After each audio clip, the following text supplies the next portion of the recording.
Hello and welcome friends, स्वागत है आप सभी का YouTube channel masters in ethical hacking में। और दोस्तों, आज मैं आप लोगों को बताने वाला हूँ एक ऐसे बेहतरीन टूल के बारे में। टूल के अलावा अगर मैं बात करूँ तो एक बेहतरीन टॉपिक भी हम उसे कह सकते हैं, जिसके बारे में जानना बहुत ज़्यादा ज़रूरी है। जो लोग bug bounty hunting, penetration testing या बड़े बड़े जो एग्जाम्स को क्वालिफाई करते हैं, उन लोगों के लिए ये जो चीज़ें हैं जानना बहुत ज़रूरी है। तो चलिए दोस्तों, शुरू करते हैं आज की इस इंटरेस्टिंग क्लास को। और आज हम बात करने वाले हैं एक्टिव डायरेक्टरी के बारे में। तो सबसे पहले मैं आप लोगों को बताना चाहूँगा कि एक्टिव डायरेक्टरी जो है वो क्या होता है। So here you can see guys, size थोड़ा बड़ा कर देते हैं। तो सबसे पहले हम ये समझेंगे कि एक्टिव डायरेक्टरी क्या है। मतलब आज मैं जिस चीज़ की बात करने जा रहा हूँ ये सभी के लिए बहुत ज़्यादा ज़रूरी है।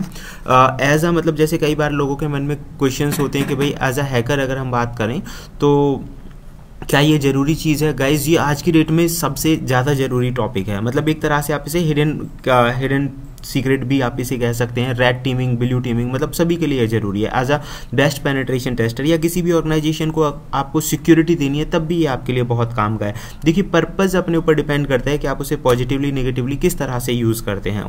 ठीक है, तो सबसे पहले हम ये समझते हैं कि वास्तव में एक्टिव डायरेक्टरी जो है वो होती क्या है, फिर हम इसके प्रैक्टिकल्स के बारे में बात करेंगे। तो एक्टिव डायरेक्टरी जो है किसी भी नेटवर्क के अंदर बहुत इंपॉर्टेंट रोल प्ले करती है। इसे मैं एग्जांपल से समझाऊंगा। मान लीजिए आप किसी भी बहुत बड़ी ऑर्गेनाइजेशन के अंदर वर्क कर रहे हैं, एक नेटवर्क एडमिनिस्ट्रेटर हैं, तो आपने जनरली देखा होगा कि जो एडमिन होता है उसके पास एक अलग राइट्स होते हैं और जो यूज़र है उनके पास अलग राइट्स होते हैं।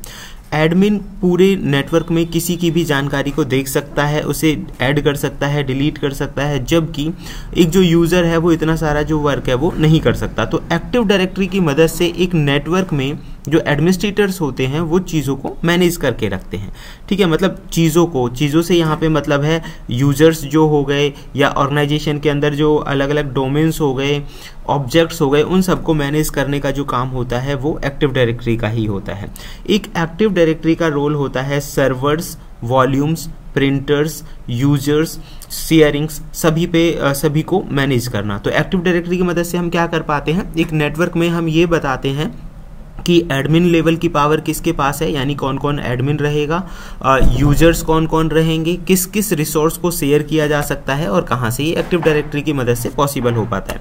एक्टिव डायरेक्टरी के अंदर दो चीज़ें बहुत इंपॉर्टेंट है। एक जिसके हम शॉर्टकट में एडी और डीएस के नाम से जानते हैं। एडी मतलब एक्टिव डायरेक्टरी और डीएस मतलब डोमेन सर्विस। अब ये कहेंगे कि एक्टिव डायरेक्टरी के अंदर डोमेन सर्विस का क्या रोल है। देखिए, डायरेक्टरी से मतलब आप इसे ऐसे मान लीजिए जैसे कि एक फोल्डर, और डोमेन सर्विस की अगर हम बात करें कि डोमेन सर्विस का मतलब हुआ जिसकी मदद से हम यूजर्स को रिसोर्सेज शेयर करने की परमिशंस देते हैं।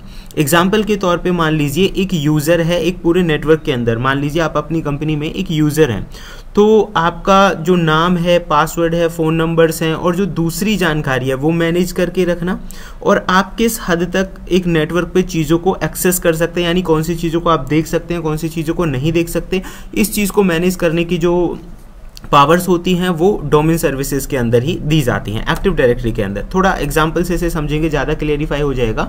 एक्टिव डायरेक्टरी के 3 मेन पार्ट्स होते हैं, डोमेन, ट्री और फॉरेस्ट। तो सबसे पहले अगर हम यहाँ इसे देखें तो इससे आप बड़ी आसानी से समझ सकते हैं।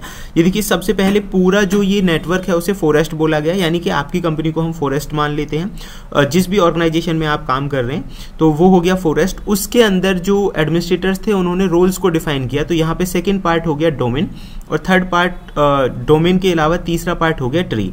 तो डोमेन मतलब एक पार्ट हुआ।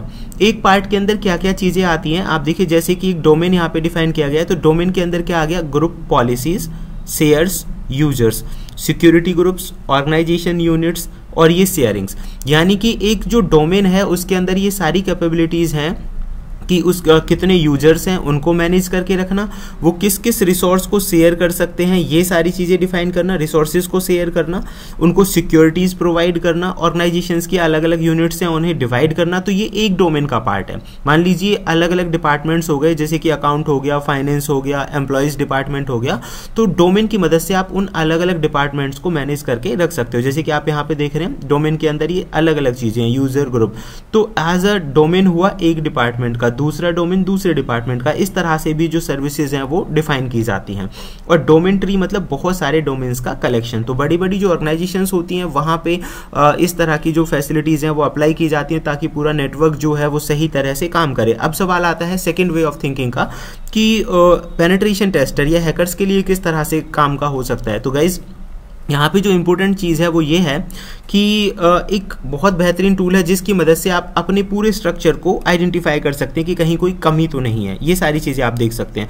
तो ये मैं आप लोगों को बताना चाहूँगा, हियर वी आर वर्किंग।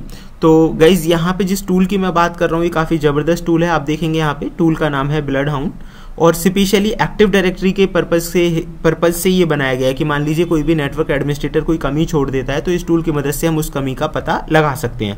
तो क्योंकि एक बहुत बड़ा नेटवर्क होता है जहां आप देखोगे 500 या 1000 लोग कनेक्टेड हैं एक नेटवर्क के अंदर, तो वहां हर किसी तक पहुंचना और उनका पता लगाना मतलब बहुत डिफिकल्ट हो जाता है। तो इस टूल की मदद से आप वीकनेसेस का पता लगा सकते हो। इसमें मेनली फीचर्स नहीं दिए हुए हैं, बाकी इसका यूज कैसे करना है उसका पूरा बुकलेट है। तो आप यहाँ पे गाइस देखेंगे ये पूरा बुकलेट है, जैसे कि आपका इंस्टॉलेशन प्रोसेस यहाँ पे दिया हुआ है कि विंडोज़ पे कैसे इंस्टॉल कर सकते हैं।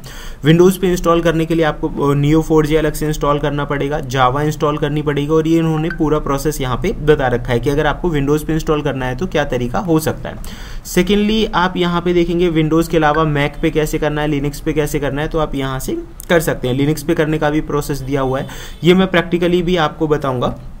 तो ये एक तरीका हो गया कि इंस्टॉल करने का जो मेथड है वो क्या क्या है। ऐसे ही यहाँ पे अलग अलग चीज़ें जो है पूरी बुकलेट में आपको डिस्क्रिप्शन में प्रोवाइड करा दूंगा, वहाँ से आप पढ़ सकते हैं, ठीक है। तो अब सवाल आता है कि अगर हमें इसको चेकिंग करना है, टेस्ट करना है खुद के ही नेटवर्क को, है ना, तो ये यहाँ पे SharpHound बहुत ज़्यादा इंपॉर्टेंट रोल प्ले करता है। जैसे कि आप इसमें देखेंगे कि यहाँ पे इसकी मदद से, ये जो टूल है इसकी मदद से बहुत सारा जो ज़रूरी डेटा है वो आप कलेक्ट कर सकते हैं। इस तरह से रिलेटेड जो चीज़ें उनका पता लगा सकते हैं, कंप्यूटर ग्रुप्स, यूज़र्स, और कई बार इनमें कमियाँ होती हैं जिसका फ़ायदा जो है हैकर्स उठाते हैं। तो आप इन कमियों का पता लगा सकते हैं इस टूल की मदद से और उन्हें सही कर सकते हैं। ये बहुत इंपॉर्टेंट चीज़ है। तो ये काफ़ी अच्छा टूल है, मैं आपको इसका यूज़ भी बता देता हूँ। तो गाइस सबसे पहले आपको इसे डाउनलोड करना है। डाउनलोड करने का प्रोसीजर ये है कि आप इस टूल में कलेक्टर्स पे जाइए और यहाँ के जो ये अलग अलग टूल हैं जो एक्स्ट्रा हैं, जैसे अज्योर वाला है, शार्प वाला है, तो आप इस पर क्लिक करेंगे और ये डाउनलोड हो जाएगा, ठीक है। डाउनलोड होने के बाद आप इसे CMD की मदद से रन कर सकते हैं।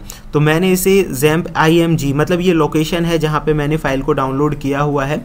इस लोकेशन पे हम उसे कैसे देखेंगे, तो गाइज मैं आपको दिखा देता हूँ। DIR से आप देखेंगे यहाँ पे इसका पावर सेल की स्क्रिप्ट भी है और ये टूल भी है। तो आपको अगर इसे यूज़ करना है तो सिंपली टूल का नाम आप लिख दीजिए उसी लोकेशन पे जाके जहां आपने उसे डाउनलोड किया था। तो मैंने यहाँ पे ये नाम लिख दिया है, जो कि जैसे कि मैंने बताया कि काफ़ी बेहतरीन टूल है। अभी मेरा जो PC है वो किसी डोमेन का हिस्सा नहीं है, मतलब यहाँ पे ग्रुप पॉलिसीज़ वगैरह हमने डिफाइन नहीं की हुई, तो इसीलिए ये सारी चीज़ें यहाँ पे हो सकता है प्रॉपरली रिजल्ट्स ना है। बाकी ये देखो काम कर रहा है, इट इज़ वर्किंग। तो इस तरह से आप अपने नेटवर्क पे जो कमियाँ हैं, ग्रुप यूजर्स और उनकी इन्फॉर्मेशन कलेक्ट कर सकते हैं। दूसरा सबसे इंपॉर्टेंट जो टूल है ब्लड हाउंड, उसको आप इंस्टॉल कर सकते हैं 1 क्लिक में। इंस्टॉलेशन प्रोसेस मैंने बता ही दिया है। आपकी रिक्वेस्ट रहेगी तो सेकंड वीडियो जो है मैं नेक्स्ट आपको प्रोवाइड कर दूंगा। तो उम्मीद करता हूँ गाइस आप एक्टिव डायरेक्टरी और उससे रिलेटेड कमियों का कैसे पता लगाते हैं ये आप समझ चुके होंगे, और ब्लड हाउंड का पूरा मैं प्रैक्टिकल वीडियोस दूं तो वो आपको मैं नेक्स्ट वीडियो में प्रोवाइड कर दूंगा। वीडियो अगर आपको पसंद आया है और चाहते हैं कि ऐसी इन्फॉर्मेशन आपको लगातार मिलती रहे तो देखते रहिए YouTube channel masters in ethical hacking. Thank you friends, good bye.